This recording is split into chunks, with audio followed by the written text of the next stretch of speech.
이 수술의 핵심은 다시 정리해서 말씀드리면 눈물꼬랑 인대를 끊는 것, 그리고 끊고 나서 몇 밀리까지 박리를 할지 박리 범위를 정하는 것, 그리고 지방을 재배치해서 고정하는 것, 이 세 가지가 이 수술의 핵심입니다.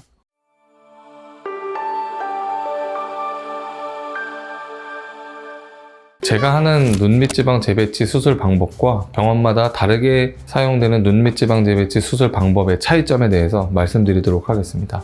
눈의 아래쪽 커프를 하안검이라고 합니다. 하안검의 노화가 진행되면 내층의 변화가 복합적으로 생기게 됩니다. 피부 바깥쪽부터 보면 피부가 늘어지게 되고, 피부 바로 안쪽에 알륜근 또한 탄력이 떨어지면서 처지게 됩니다. 알륜근 안쪽에 있는 지방을 싸고 있는 막 또한 처지게 되고, 막 안쪽에 있는 안구를 떠받치고 있던 지방도 앞으로 튀어나오게 됩니다. 이 네 층을 한꺼번에 교정할 수 있는 수술이 하안검 수술입니다.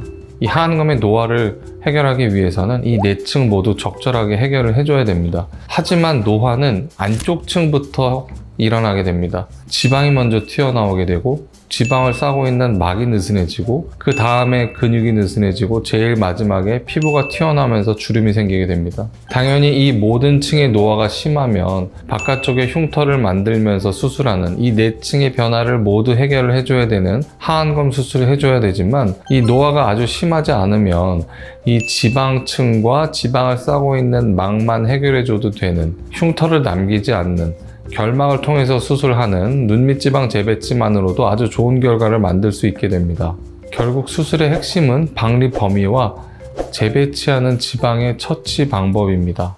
노화가 진행될수록 하안검의 영역에서는 지방이 튀어나오게 되지만, 하안검의 경계 부분인 눈물꼬랑은 더 깊어지게 됩니다. 왜냐하면 눈물꼬랑 부분은 뼈에서부터 피부까지 단단한 인대가 붙어 있고, 그 바로 아래쪽의 지방은 양이 줄어들기 때문입니다. 즉, 눈밑지방 재배치 수술은 눈의 영역에 국한된 수술로 끝나서는 안 되고, 수술의 박리 범위가 눈물꼬랑 인대 영역까지 확대되어야 됩니다. 아나연의 경계를 넘어서 이 눈물꼬랑 인대를 전부 다 수술 시에 박리를 해줘야 이 튀어나온 지방 덩어리를 움푹 꺼진 눈물꼬랑 영역으로 이동시켜서 고정해서 볼륨을 채워줘야만 매끈한 눈밑 모양을 만들 수 있는 것입니다. 하지만 이렇게 안쪽에서 박리하고 지방으로 고정해서 수술하는 것이 아닌 다른 의미로 눈밑지방 재배치라는 단어가 쓰이기도 합니다. 자, 이 수술명에서 이 재배치라는 단어가 아주 중요하고 또 좀 묘한 단어입니다. 이 단어 때문에 많은 병원에서 이 수술명으로 여러 가지 방법의 수술을 설명하기 때문입니다. 튀어나온 지방을 제거해서 잘게 잘라서 눈물꼬랑 영역에 다시 넣어준다거나, 아니면 배나 허벅지에서 지방을 좀 뽑아서 잘게 잘라서 다시 눈물꼬랑 영역에 넣어준다거나, 아니면 레이저나 다른 기기들을 이용해서 지방을 녹이거나 크기를 줄인다거나, 여러 가지 의미로 이 재배치라는 단어를 이용해서 수술을 설명하기도 합니다. 심지어 수술 후에 테이프나 다른 압박 드레싱을 사용하지 않는다고 설명하는 병원도 있습니다. 수술 후에 드레싱을 하지 않거나 압박 드레싱을 하지 않거나 테이핑을 하지 않는다는 것은 박리 범위가 적었거나 붓기가 많지 않을 것으로 예상이 되는 경우라고 생각하는데요. 다시 정리해서 말씀드리면 눈물꼬랑 인대를 끊는 것, 그리고 끊고 나서 몇 밀리까지 박리를 할지 박리 범위를 정하는 것, 그리고 지방을 재배치해서 고정하는 것, 이 세 가지가 이 수술의 핵심입니다.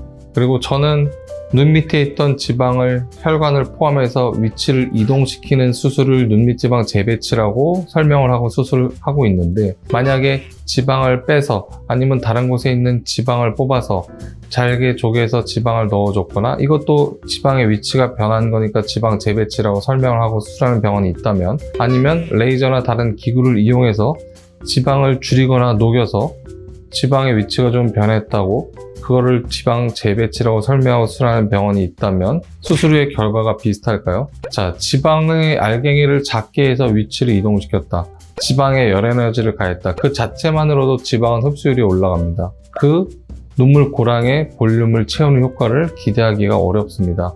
당연히 수술 효과는 떨어질 수밖에 없습니다. 당연히 혈관을 포함한 지방을 덩어리째 위치를 이동시켜서 고정하는 눈밑지방 재배치를 하는 것이 볼륨 유지 효과가 당연히 좋습니다. 이제는 수술을 선택할 때도 단지 병원이나 수술명이 아닌 정확한 수술 전 상담, 수술 방법에 대한 설명이 중요하다고 생각하기 때문에 담당 원장님께 정확히 어떤 방법으로, 어떤 원리로, 어떻게 수술을 진행하실 것인지 그 이유와 방법에 대해서 정확하게 설명을 들으시고 결정하신다면 좀 더 좋은 결과를 얻으시는데 도움이 될 거라고 생각합니다. 네, 오늘은 눈밑지방 재배치라는 수술 방법의 정확한 방법, 그리고 병원마다 조금씩은 수술 방법에 대한 설명이 다를 수도 있는, 어떻게 보면 조금 구체적인 방법에 대해서 설명을 드렸습니다. 오늘 영상이 도움이 되셨다면 구독과 좋아요 부탁드리고, 궁금한 점 있으시면 댓글 남겨주시면 제가 확인하고 답글 남겨드리도록 하겠습니다. 감사합니다.